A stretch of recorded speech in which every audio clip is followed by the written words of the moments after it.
Boston Consulting Group, big consulting company, did a study with Harvard. They took 784 consultants. These are very highly paid, mostly Ivy League trained consultants. Split them into two groups, one with AI, one without it, and said, go do your job. And literally the ones with AI, they just gave them ChatGPT and 10 minutes of training. Not much. The results were staggering. The people that used AI had a 40% increase in quality of work. They got it done 25% faster and got 12.2% more tasks done. But what was most interesting to me, Cody, is when you look at that roughly 400 people, you have the top of the class, the middle of the class, and the bottom of the class. It made the top of the class better, but the huge value was it took the bottom and middle and brought their performance up to that of the top. This is the Business of Advice podcast, where we help good advisors become great business owners. Today's guest was so great the first time that we had to bring him back. Geoff Woods joined us back in October of 2021. Hard to believe 3 years now we've been doing this podcast, but back then he was working for a company called The One Thing, and we hit on the best ways to invest your time and how to go from being busy to productive. But Geoff is back with a new book called The AI-Driven Leader, Harnessing Artificial Intelligence to Make Faster, Smarter Decisions, which is why I wanted to have him back on the podcast. It's a topic that is top of mind for every business leader I'm talking to. So, Geoff, I don't say this often, but welcome back to the Business of Advice podcast. Glad to be here, Cody. Thanks for having me. So you and I have stayed in contact a lot over the last 3 years, and your life has taken some interesting changes. But today we are going to focus on this new project you are focused on, which is artificial intelligence, that I think is top of mind for everyone. But maybe just catch everyone up on Geoff Woods' life from 2021 to where you're at today. Yeah, so I had the great pleasure and privilege to partner with Gary Keller and Jay Papasan, who wrote The One Thing, to turn their book into a training and consulting company. We were really successful. I had the opportunity to sell my shares in 22, and that led to me having a 2-year period where I had a non-compete and I had to do something. So I was ready to just take as much space as possible to really think about the next chapter. I ended up getting a call from a guy named Naveen Jindal, which he's the chairman of Jindal Steel and Power, giant steel company out of India. I had been his coach when I was with The One Thing, and I'd been coaching his executive teams. When he found out I left, he called me and he said, hey, would you consider coming in-house? And I said, maybe. What's the job? And he said, you tell me. And so I stepped in as their chief growth officer over all their companies. They operate like a family office. They own a whole bunch of companies. Yep. And my job was really to sit alongside the Jindal family at a group level, understand the vision, the competitive advantage they wanted to build, but then to work with the executive teams of every operating company to drive growth. And my framework for doing this is really 4 things: strategy, execution, people, and technology. Strategy is the competitive advantage you're building in the long term through the actions you're taking in the short term. Execution, what's your strategic plan? Is it focused? Are we constantly reprioritizing? People, do we have the right people in the right seats doing the right things? And tech, how do we harness tech to either make our people more productive, our operations more efficient, or our products and services more valuable? Along that journey, ChatGPT hits the world. And I literally saw it December of 22. So this is less than 30 days of it being out. And I very much saw it as the next skill to master, Cody. And I think a lot of leaders saw it and then eventually said, delegate it to somebody to figure out. I felt that would be a mistake. I said, I want to have a level of competence around understanding this. So I started diving in, and I found tremendous value because it was able to elevate my ability to think strategically and make better decisions. And so I sat down with our chairman and said, I think we should drive this through all the companies. And he said, I agree. I said, well, you're the chairman of the board. I think you should do it. And he said, no, how about you do it? Now I'm sitting back asking, how do you drive it through a company of our size? Which, for context, we had about 100,000 people across India, Africa, Middle East, and Australia. This leads to me partnering with Google. So every quarter I'm in Delhi. I'm at their headquarters, looking at use cases, tuning models. And eventually, Cody, I realized this was way too big for me to be playing so small. So I resigned this year knowing that I would start a company and write a book. I wasn't really clear exactly on what, though. And so I just started interviewing leaders, executives specifically, about their thoughts on AI. And what was amazing was after 200 one-on-one conversations, you were one of them, 100% said it was the future, 100% said they would adopt it. Less than 5% had done anything. And the reason was they really didn't know where to start. Yep. And so I saw a huge opportunity to speak to executives, to give them the foundational understanding of what it is and how they can start using it, but at a level that would deliver value to them. Because me showing you how to use ChatGPT to write a better email is not business value.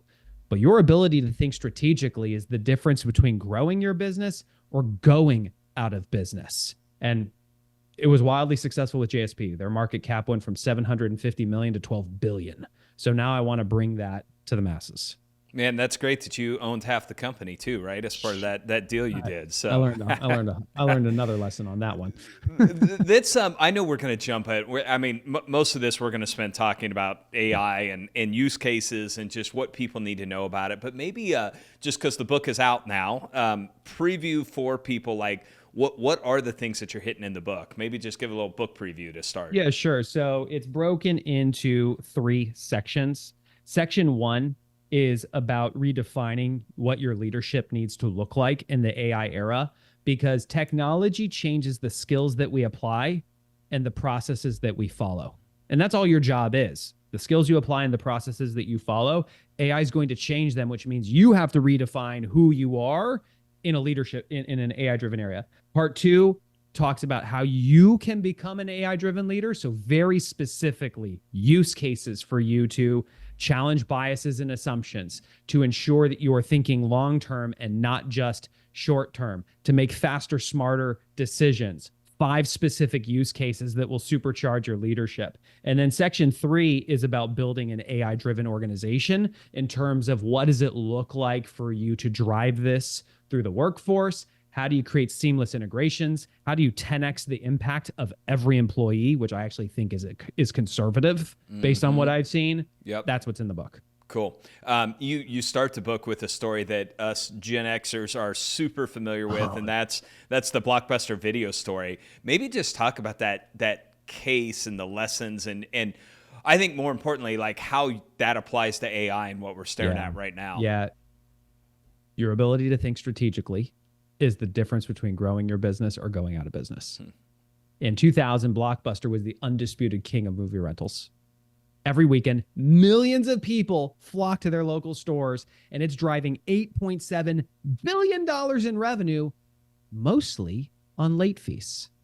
Then this little startup comes along called Netflix with an idea of DVD rentals by mail with no late fees. Reed Hastings, the CEO of Blockbuster, or of Netflix at the time, approaches John Antioco, the CEO of Blockbuster, with a modest offer to acquire them for $50 million. That's a mere 0.6% of the total revenue of Blockbuster. And one of the greatest strategic missteps of all time, Blockbuster declines. Yeah. Antioco believed in their business model of customer foot traffic and late fees. But they really discounted the impact of online streaming. They discounted the impact of the customers would have for convenience. Ultimately, though, as Netflix started to gain traction, it became very clear that he was wrong. So he made a strategic investment, $200 million to start Blockbuster Online, and another $200 million to cancel late fees. So this leads to a huge power struggle because now Carl Icahn, the activist investor, is on the board, and he just cares about short-term results. So he says, cancel Blockbuster Online, cancel late fees. Antioco is saying, this is the future. We've got to go there. That window of time is what killed the business.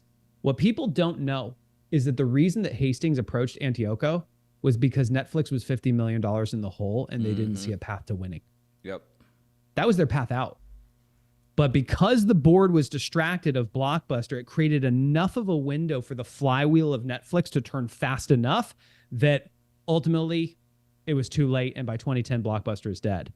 Now, what would have happened if Antioco had challenged the defensibility of his business model? What if they had acquired Netflix? Would they still be the king? We don't know.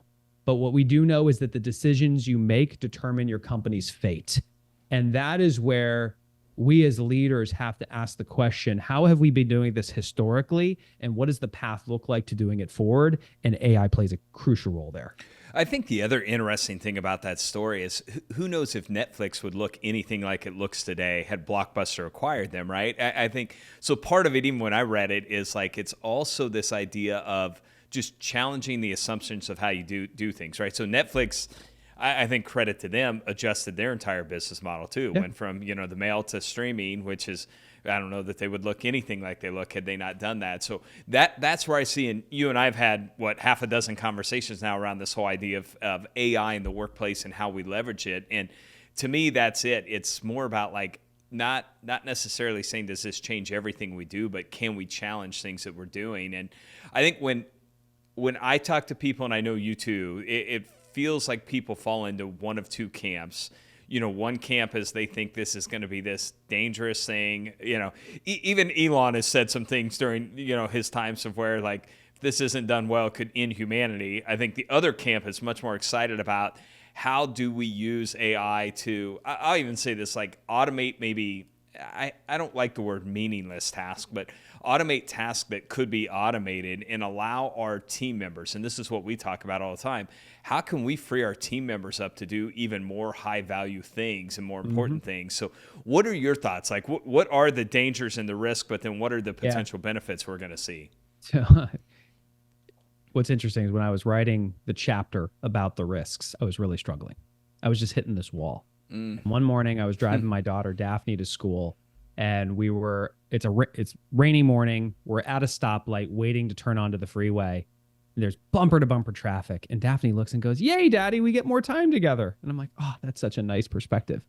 And then she asked me this question that really stopped me. And as I was about to open my mouth, Cody, I thought, how can AI help us here? And so I literally grabbed my phone, opened up AI, put it on audio mode, and I said, "Daphne, ask AI that question." Light turns green. I pull onto the freeway. And for the next 15 minutes, I'm listening to Daphne having this conversation with artificial intelligence.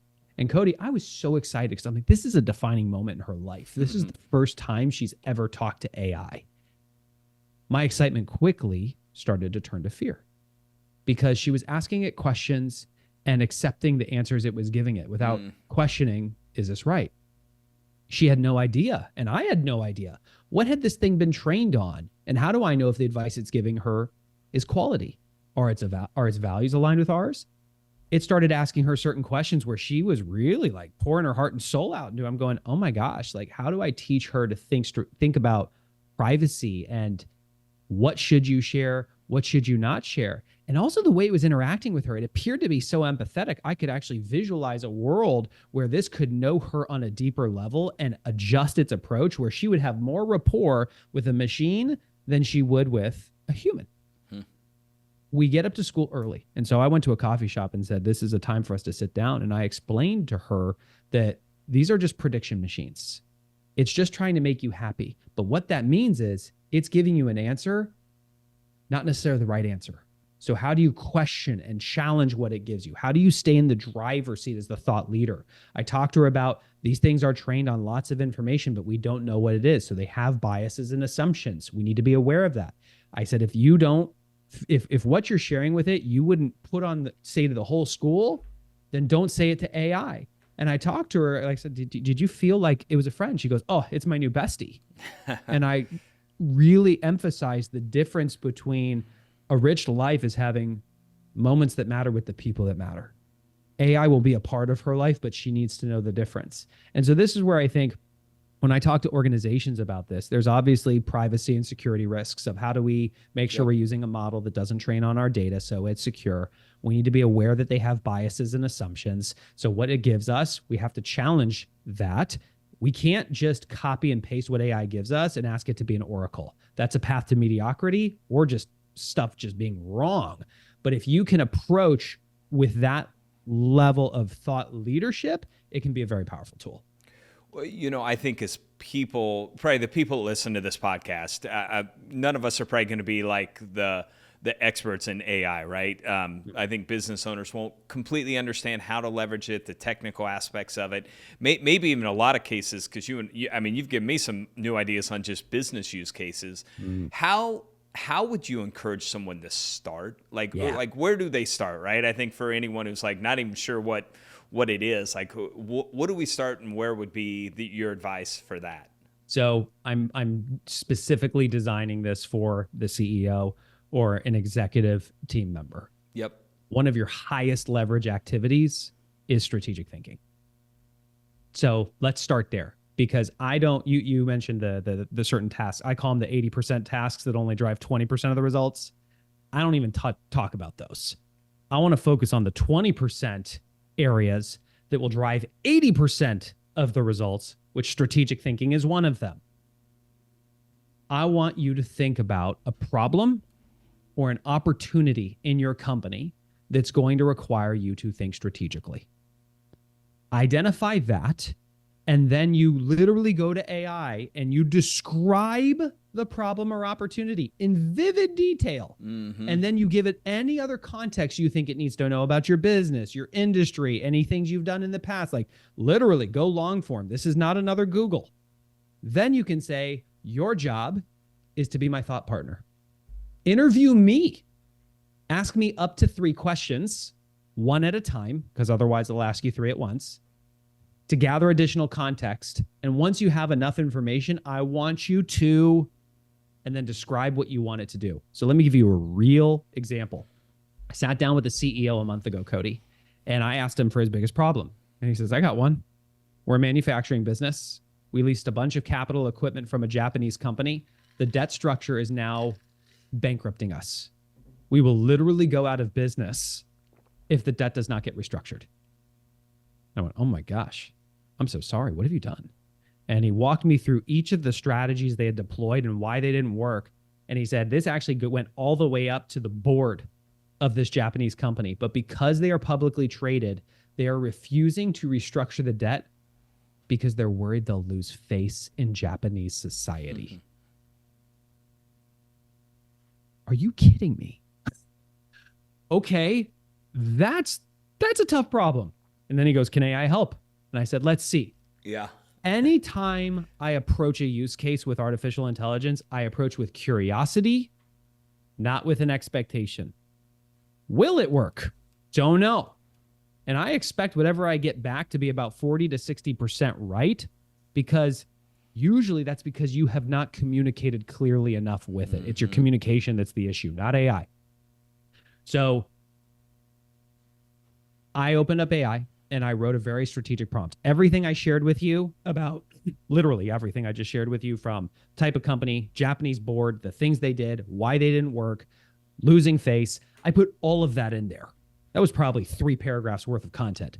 Then I said, I want you to act as an investment banker with deep expertise in restructuring debt. Interview me, asking 1 question at a time, up to 3 questions, because I don't have all day, to gain additional context. Then I want you to generate 5 non-obvious strategies I could consider deploying that would get the Japanese board to restructure the debt. That's a prompt. First question it asked, do you have relationships with other influential executives in Japan that the board might respect? What a question. It's a good question. And the CEO goes, I would have never asked that. And actually, I do. And so we typed the information in. And then it asked 2 more questions around Japanese culture and society. And then it came back and said, here's your 5 non-obvious strategies. Number 1, Cody, it called the Saving Face Consortium. It said, you have enough relationships with other influential executives in Japan. Approach them to acquire the debt with extremely favorable terms. Your debt will get restructured and the board will save face. Holy cow. The CEO goes, Geoff, I have been losing sleep over this for 90 days. This is going to put us out of business. And in less than 10 minutes, here's something I would have never thought of on my own. And I actually think it could work. I texted him a few days ago. He said, we're not there yet, but the ball is moving. And I think this is going to get done. That's cool. Let me ask you a question. Well, you did a cool use case with me, and I don't want to, like, we'll have to go into that, but like detail on it. But like some people have heard this, but like we bought our mall. So we now own like Oh, yeah. over 1 million square feet. Most of that is fairly empty, right? But part of our vision was we're going to relocate our AE headquarters there, which is going to bring 1,000 employees. That's a pretty target-rich demographic for a lot of retailers. So you and I actually did that very similar thing where I think what I learned about that, not that I didn't completely Well, let me give more know context. This. Yeah. Everything you just said, we typed in there. Correct. I don't remember what the persona was that we asked it to adopt, but I very specifically said, interview me. I think we gave it like the ability to ask 4 or 5 questions. Yep. To gather additional information. And then we wanted it to make a recommendation on the right type of mix. Correct. And the right type of actual companies that you could approach to lease space. Yeah. And I think the thing I learned from that is, right, how important the prompting in detail is. The more it has to work with, and then having it ask you questions. I think the thing that was cool that came out of that is, like, one of the things we also prompted it is we want retail stores that are like thriving and growing, not necessarily ones that may be on the back end, right? And it came up with a list of, I think, 10 to 12, like, here would be the top 12 recommendations of retail stores you should go after. Admittedly, 4 or 5 of those were names that we had already kind of talked about that I said, like, oh, here's who we're looking at. But there were another 5 or 6, 2 that I didn't even know that I'm like, I went and researched. I'm like, oh, that would be really, really cool here. So, I mean, we talked about the demographic of the city, and I guess here's where I was going to go with that question. Like, the more detail, obviously, the more important. But you said something that I want you to clarify for people. You said, I open AI. So take us even back to a more rudimentary level for those who may not know. Like, I think everyone's heard of ChatGPT now, but how important is, like, when you say you open AI, what does that mean? What are the different platform options out there? What do people have to understand even about that? Sure. So when I refer to AI, I am referring to generative AI and specifically large language models. That's just a fancy word for a model that you can use natural human language to get it to do stuff. Some of the popular ones right now, ChatGPT is the clear leader right now. Anthropic has one called Claude, which is very good. Google has Gemini. Microsoft has Copilot. And then there's one called Perplexity, which is really great for research because it will actually show you the websites it's searching and cite its sources so you can fact check it, which I like a lot for research. I also have one now on my website at aileadership.com that is very specifically tuned on the content of the book so you can interact with it and apply it. And it's also designed to be a strategic thinking partner because all of these other ones are very generic. I'm trying to fine tune one for strategic thinking. Those are the ones that are available right now. What tool you use, honestly, is not that big of a deal just because, at least from a performance standpoint, because honestly, most people aren't good enough to get to the edges. Yeah. What matters is that it can meet your security and privacy needs. So the thing that you're going to want to look at is, do they offer versions where it will not train on your data?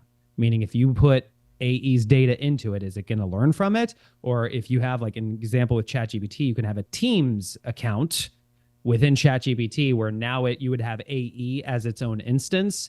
It would no longer train on the data, and then you can actually create little apps within it that could just live inside the 4 walls of AE. And I do think that's probably an important disclaimer we should put out for especially financial advisors, right? Like, you have to be really careful with PPI and data and some of the things. Let's go one further. Not going out there really quickly and just throwing a bunch of stuff out into the universe. And this is where your compliance. I've talked to the Gambit and the financial services from we're harnessing it, and our compliance raised flags, but we told our people don't put it into. If we can't prove we didn't put it in, then you're not allowed to touch it. Yep. I think there's going to be I don't know of the solution yet, but the big companies, what they are doing is they are having these models get piped into their own walled garden that they control the security of through an API. And that works. I mean, the US government is doing that now. So there are ways to have it meet your security needs. But here's the thing I'll say specifically for financial advisors. Correct, you are not allowed to use client data in these AI models currently. To my knowledge, Can't stop you from using it for your own strategic thinking. Can't help you from doing a performance review for your people. Shouldn't stop you from evaluating your strategic plan and if it has the sufficiency to drive your goals, or if you have blind spots that you need to shine a light on that might help you achieve your goals smarter, better, faster. Like, there are lots of things that don't require customer data that you can use to get value right now. Yep. So one of the points you hit big time, this is maybe where I want to flip that also, is like, you talk in the book about how you think AI is going to help 10x the impact of every employee in an organization, right? So we work with a lot of, I say financial advisors, but really small business owners. A lot of entrepreneurs, business owners listen to this. So 10xing the impact of every person on their team. I think if someone just thought about that, like that's massive. How do you see AI 10xing that impact of employees? And are there some like thoughts you have on just where people should start looking right now for that? Sure. So let me start with actual data. Boston Consulting Group, big consulting company, did a study with Harvard. They took 784 consultants. These are very highly paid, mostly Ivy League trained consultants, split them into two groups, one with AI, one without it, and said, go do your job. And literally the ones with AI, they just gave them ChatGPT and 10 minutes of training. Not much. The results were staggering. The people that used AI had a 40% increase in quality of work. They got it done 25% faster and got 12.2% more tasks done. But what was most interesting to me, Cody, is when you look at that roughly 400 people, you have the top of the class, the middle of the class, and the bottom of the class. It made the top of the class better, but the huge value was it took the bottom and middle and brought their performance up to that of the top. Here's why. I want you to think about everything you've ever learned in your entire life, Cody. And I actually don't know if I know anybody that is as aggressive around acquiring knowledge as you. What percent of all that knowledge do you think you can recall and harness right now? Well, I'm really smart, so probably 90, 95. No, I'm maybe 5%. Yeah. Most people, if I ask that, will say 1 or less. Yeah. And you have been extraordinarily successful on that 5% in your case. Now I want you to think about AI. AI has been trained, whereas you've read, how many books do you think you've read over your lifetime? Oh, Yes. Thousands. AI has been trained on 200 million books worth of data. But whereas people like you and me can harness 5% or less, AI can actually harness 100% of it and apply it in the fraction of a second.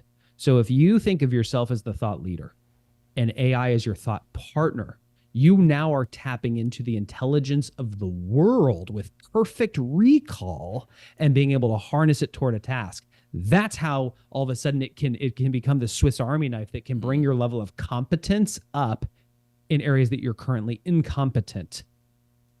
That's just the AI side. But if I think about 10x, Dan Sullivan and Ben Hardy wrote a book called 10x is easier than 2x. And the whole idea is you can double the growth of your business by continuing to do 80% of what you do and only changing 20%. But if you want to 10x, you got to stop doing 80% of what you do, only hold on to that core 20% and move the 80% to higher levels of capabilities. Here's what's going to happen with AI. It can already augment or automate half of what we do as knowledge workers. That's actually fantastic news because most people's time is spent in meetings and on low-value tasks. Yep. What if that got wiped away? Now look at the fact that you, Cody Foster, have unique God-given strengths. Me, Geoff Woods, I have unique God-given strengths. They are different.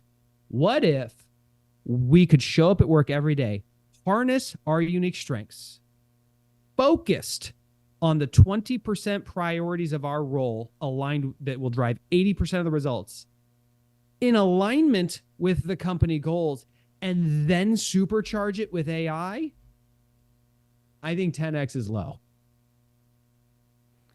Where would someone start? Or let's say you're the leader of the organization. How do you get your team on board with thinking through how they should use this to improve their output? Speed of the leader, speed of the pack. One of the best decisions I made when I was with Jindal Steel is I did not delegate AI knowledge to someone else. I made that my accountability to gain a level of competence so that I could understand it deep enough to then evaluate, should we even do this? Yeah. The answer was a resounding yes. Then I asked who, not how. I tapped our chief digital officer, who was extremely important in terms of making sure that the data was ready and whatnot. He tapped one of his product guys, who became my right hand, who was responsible for leading the teams. We then went and found outside vendors that had the ability to build around AI, one of them being Google. And this is where I realized that this actually isn't any different than any other thing you do in your organization as a leader. You have a vision, you identify a problem, you assemble the team, and you make sure the team is in alignment with the vision, and then you have a series of accountability to make sure that stuff happens. Same thing here. So my answer is you, the leader, has to gain a level of proficiency using this so that then you can lead the team forward. Otherwise, you're leading by do as I say, not as I do, which I don't call leadership. Let me ask a couple follow-up questions there that you said a few things that triggered this. And let's talk about that first one, the leader, communication down to the team. I think I even see it here. So we've talked more about AI. One of the concerns team members here have is like, and some of this is, I think they're hearing this in the world, is like, oh, this is just going to lead to them basically automating our jobs and downsizing. We're going to be out of work. How does a leader need to be communicating is probably like, take away the technical aspect, just like what should every leader know about how you communicate this to your team? Yes. So first, I think we have, and this is covered in great detail in the book. At a high level, I think we first have to separate fact from emotion. A job is the skills applied and the processes followed. That's it. Technology changes the skills that are applied and the processes that are followed. There is still going to be a need for financial advisors in the future, but the skills that are applied and the processes that are followed are different. Now, will there be some jobs that will become irrelevant? Yeah. Every technological revolution has those. Those people still got jobs. Yep. In fact, more jobs were created. They just had to acquire new skills and follow different processes. So I think it's about helping them really boil their job down to those two things, and to say that I, first and foremost, as a leader, am going first. I'm using the technology and I'm exploring what are the skills and processes that are going to be required for my role in an AI-driven world. And I want this organization to be a vehicle for you to start developing the skills and the processes that will make you even more valuable in the future. Because if I sit down with an employee and I say, can we really talk about your day? What percentage of your day is bouncing from meetings, triaging email, and then just doing your to-do list? All of it. How much of your week is invested on the 20% priorities that drive 80% of the results for the business? Very little. Well, what if we could flip it?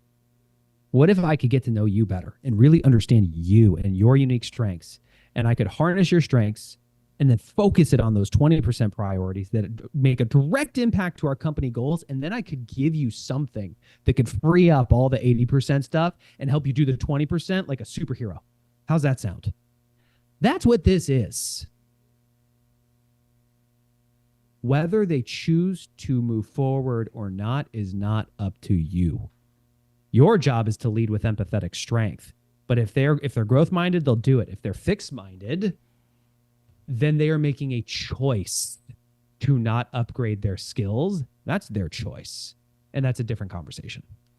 The second question, and there's a little bit of alignment there, but you said this, like, even as you were leading that, you guys went out and you found some of the vendors. I think the thing that I'm seeing is, like, overnight, there's thousands of vendors now that are experts in these different areas of AI.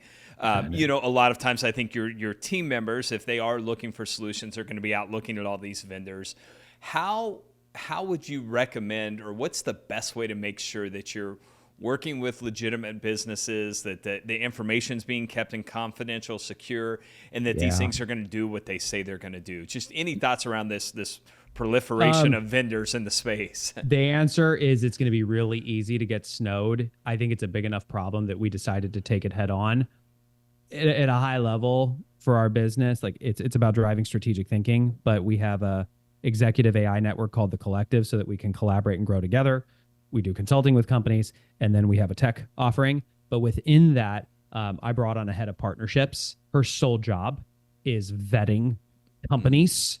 And then when a company says, hey, we want to be able to do X, I just pass it to her. She sends it out to the vendors. She qualifies them. She brings the curated list to the table, because I just think I think you're going to need something like that unless you have the level of competence, because so many people are saying they can do this, but you'd have to ask extraordinarily great questions. Yep. In the absence of having something like what we do, I would go to AI and ask AI, hey, I want to bring on a vendor. What are the top questions I should ask to make sure that they're legit and that they're not just somebody who's talking the talk but won't walk the walk? So, I'm going to ask this question, but then I'll let you also answer it with maybe how someone would go prompt this in AI, because I think it'd be fun. But obviously, you've been spending some time here. Any platforms, and take away the learning model platforms, but are there any vendor platforms out there? Think of like any entrepreneur, knowledge worker, small business owner, any that you've seen that you really like, that you think are worth people exploring. And then in that, with like, also after you share that, like, how would you go prompt them to think about this? The answer is it depends on the use case. So are we looking for a vendor that can work with the executive team to identify the right kind of opportunities? That's a certain type of vendor, versus the vendor that, if you identify an opportunity, can lead a technical build. And within that, what type of technical build? Like, there are so many nuances to this that I can't say this company, which is why it's so hard. What I would do is I would go to AI. If you don't know how to write a prompt for AI, tell it the situation and ask it to write the prompt, and then to tell you why it structured it the way it structured it, so that you learn, and it'll do that. And then you can say, execute the prompt. Literally, it'll work. But I think about your prompting as a series of ingredients in a recipe. You should always describe the task that you're trying to accomplish. You should always give sufficient context. I like to ask it to adopt a persona so that it goes from the 200 million books of data down to the books that are relevant to that, so I acquire that intelligence. I like to have it interview me to gain additional context. I always say do it one at a time, because otherwise it'll ask you 10 questions at once. Those 4 ingredients of task, context, persona, and interview will get you 99% of the way there. To give people a specific one, let's say, and not to put you on the spot too much, but no, please. Let's say it's you're looking for some work efficiency tools, right? With your team, you're just trying to figure out, like, how can we maybe be a little more efficient in our day-to-day task? Like, how would you go about prompting AI to give you some options there? Do you want to just do it? Let's do it. Okay. Let's just do this for real. All right. So in my mind, I'm going through task, context, persona, interview. Okay. So let's start with give me the context that I need to know. I run a large financial services business. Are you guys your own RIA? We are, yes. Yeah. Okay, great. What are you trying to accomplish operationally? Oh gosh, I was trying to put you on the spot. You're not supposed to put me on the spot. That's what I do, man. I'm a coach at heart. That's how would you word that? I'm trying to think of something that would be like efficiency focused, right? So what would we are looking to drive efficiency through our workforce, specifically. Let's go with some sort of project management, like how we align our teams better to get projects done quicker, faster, more effectively. Align our teams better to get things done faster, better, smarter. I want you to act. And what do we want it to do? So when I originally posed this to you, it was the idea of, like, could it go tell us what are some of the tools or platforms or solutions out there that could help with this? As an expert in the online tools available, we could consider using for project management. Start by asking me one question at a time, up to 3 questions. Then I want you to, and this is the task, create a list of the top 5 systems we could consider using. Also, explain why you are making that recommendation. List them in order of priority. And I just want, while it's pulling that up, and I know it's going to ask a question, like I want people to catch just the detail, right? That's when you and I have done this a few times now. That's what I've noticed is like how I used to prompt and how I do it now is dramatically different. Yeah. All right. So first question is, what tools or systems are you currently using for project management, if any? So I would say Microsoft, their suite of products, right? Whether that's Teams, Outlook, et cetera. This is a bad question because I don't really know. I've delegated that out, which is probably a good thing. Yeah. I'm not sure. I'm the CEO and I delegate this type of stuff. But I would say we know Microsoft platform. I think our teams have a Slack channel, I think there is a Slack channel. Let's just Monday.com. I'm going to assume there is nothing beyond that. Okay, great. Next question. What are the key challenges or pain points you're facing with the current project management system? I would say complexity of having, lots of different people involved, how to quickly and effectively communicate and make decisions and move those forward. Effectively communicate and make decisions to move forward. Now, what you are not seeing is my horrendous spelling. Doesn't matter. Doesn't matter. It knows. Understood. Final question. Are there any specific features or capabilities you would like the new system to have, such as advanced reporting, integration with other tools you're already using, or enhanced collaboration features? What if we just say no? No specific. Let's say, or you may have a better way to answer. Yeah, so. I mean, if I'm actually thinking about your business, I want the ability to integrate with Microsoft. I want the ability for all people to be on the same page of the status of the project and next steps, and to ensure those steps are being taken. There you go. Help you out. Okay, so based on this, list in order of priority. Number 1, Microsoft project. Why? Since your team is already familiar with the Microsoft ecosystem, Microsoft Project integrates seamlessly with other tools like Teams, Outlook, and SharePoint, offers robust project tracking, advanced reporting, and resource management features. It ensures everyone stays on the same page with real-time updates and automated workflows. Second is Asana. Third is Monday.com. Fourth is Trello. 5 is Smartsheet. It's cool. So I think as everyone listens to this, right, and this might be one where you want to go watch on YouTube also because they can see your screen as you're actually prompting that. So we did that in 3 minutes, with no thought, just completely random. I think everyone at just the base level, if you take anything away from this conversation, using it to start strategically helping you think about things. I told you this. I used it. My daughter's a pretty good volleyball player. She plays libero. I actually prompted it to build a training routine for her. Pretty cool what it was able to come back and just things that you wouldn't think of. So there's so many things that you can use it, but it's that magic of getting the prompting and learning to use it as a strategic partner. That's probably where you've helped me think different about it, is man, it can be a great strategic partner versus I think we were more focused on the task stuff of it than strategic thinking. I had a real estate investor. Guy's built a very successful business flipping houses. He's in my executive network called The Collective. He said, Geoff, I've got huge goals for next year. Can AI help me? And I go, let's run it. And so we literally uploaded his strategic plan into, in this case, ChatGPT, and wrote a prompt saying, I run this type of a business. We flip houses. This is what we did last year. My goal is to go to X, but really my dream is to go to Y. And it was a huge number. And he said, I want you to act as a growth expert.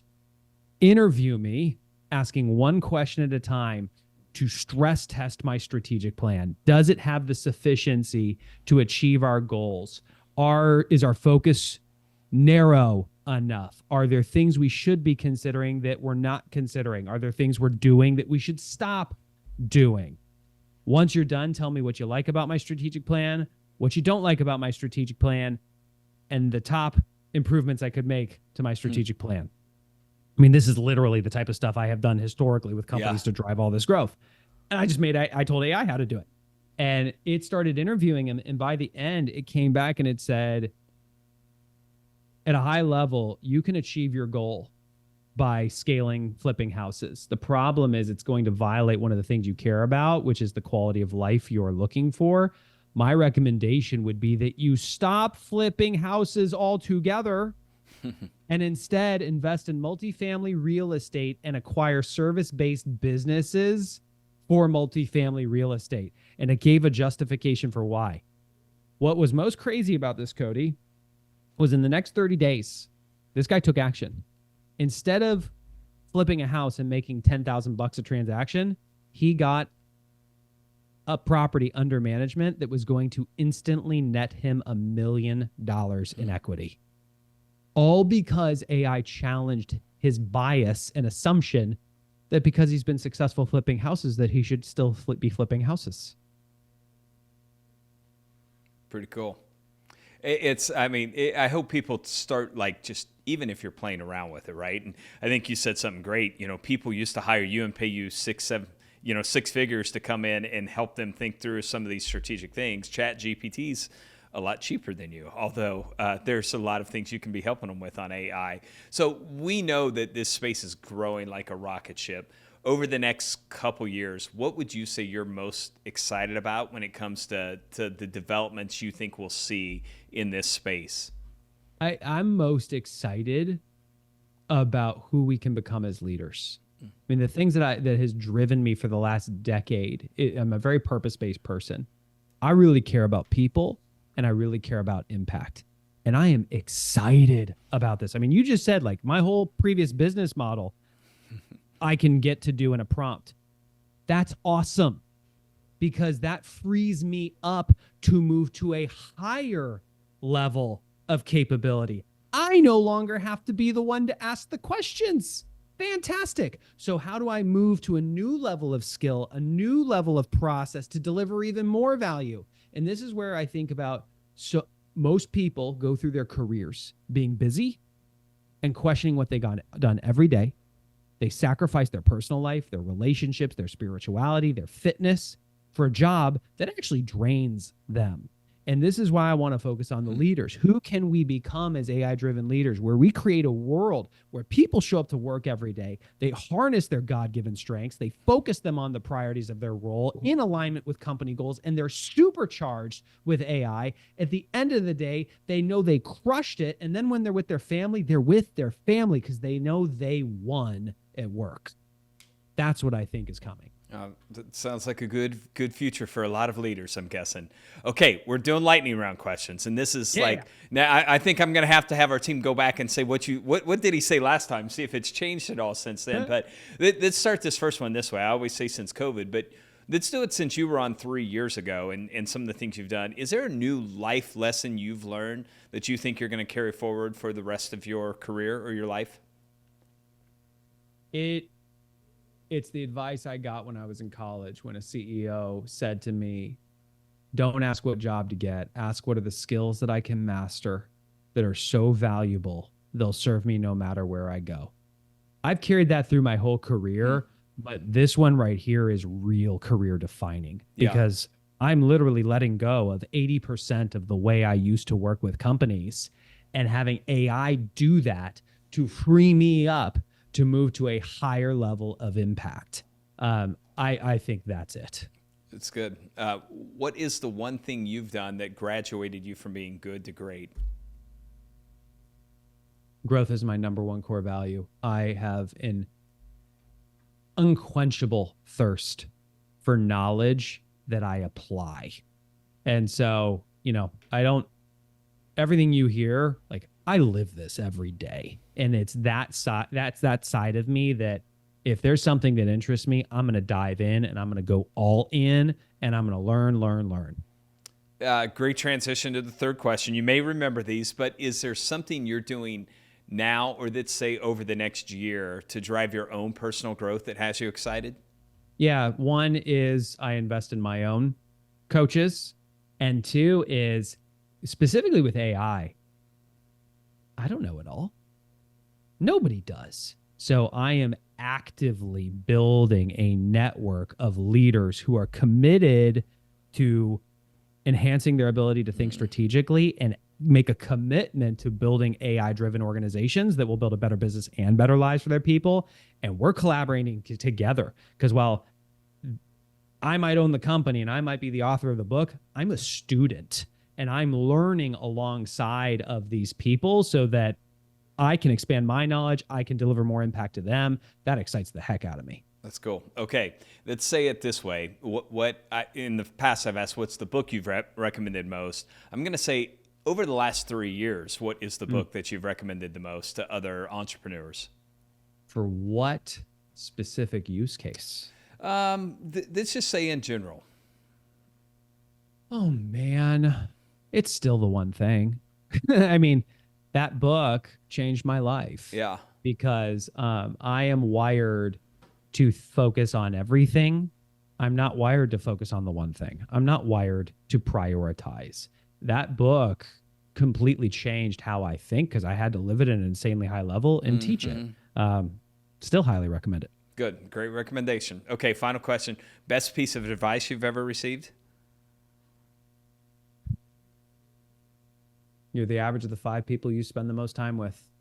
Be very, very thoughtful about who your 5 are because I look at my goals constantly and I'm asking the question, am I surrounded by people that my goals are already their reality? That's a good one. And I think there's something really valuable, and you said this even circling all the way back to the conversation with your daughter. AI is going to be a great tool to help you drive your strategic thinking, in a way elevate that company that you're keeping, because it can access all that. But there's something still super, super powerful for like meaningful human connection with other great people that drive you a ton.